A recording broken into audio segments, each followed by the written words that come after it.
ایک تو وہ ہیں کہ جن کا مطمع نظر ہی دنیا بن گیا، وہ اللہ کے گھر کے سامنے کھڑے ہو کر کے بھی دنیا ہی طلب کر رہے ہیں۔ اور اقبال نے کہا تھا نا کہ تو ہی چند کلیوں پر کنات کر گیا، ورنہ گلشن میں علاج تنگی داماں بھی ہے۔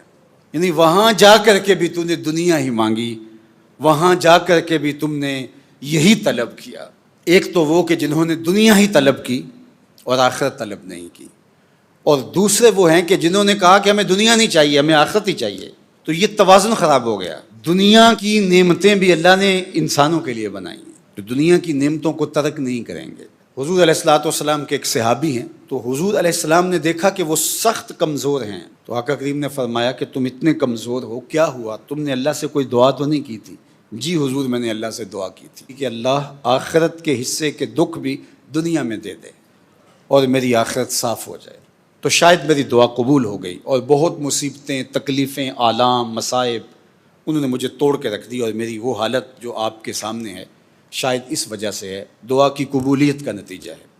تو بظاہر تو بڑی اچھی بات لگ رہی ہے کہ آخرت صاف کر لی، دنیا میں ہی بھگت کے چلے جائیں، لیکن اللہ کے محبوب نے اس صحابی کی اس بات پر اس کو داد نہیں دی، نہ تحسین فرمائی، بلکہ اصلاح فرماتے ہوئے کہا کہ تو نے یہ کیوں کہا کہ آخرت کے حصے کے دکھ بھی دنیا پہ آ جائیں؟ تو نے یہ کیوں نہیں کہا ربنا آتنا فی الدنیا حسنۃ وفی الآخرۃ حسنہ؟ اللہ دنیا میں بھی خیر کر دے، آخرت میں بھی خیر کر۔ تو یہاں ذلیل ہونے کے لیے تھوڑا آئے ہم، یہاں بھی ہمیں عزت ملے۔ عزت تو اللہ کے لیے، اس کے رسول کے لیے اور اہل ایمان کے لیے۔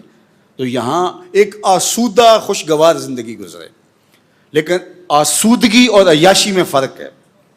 آسودگی کے اندر اور آوارگی کے اندر فرق ہے۔ اگر ہم نے آسودگی اور آوارگی کے اندر فرق نہ کیا تو یہاں بھی توازن بگڑ جائے گا۔ تو اس لیے ہمیں حسنات دنیا، تو حسنات دنیا کون سی ہوگی؟ دنیا کی وہ آسودگیاں جو شریعت کے دائرے میں ہمیں حاصل ہوتی ہیں اور تجاوز جس میں نہیں ہوتا، تو وہ ہم اللہ سے طلب کریں۔ اور اللہ کے محبوب کا یہ طریقہ تھا کہ دو چیزوں کے اندر جو ایسر تھی، یعنی آسان تھی، اس کو اختیار فرماتے۔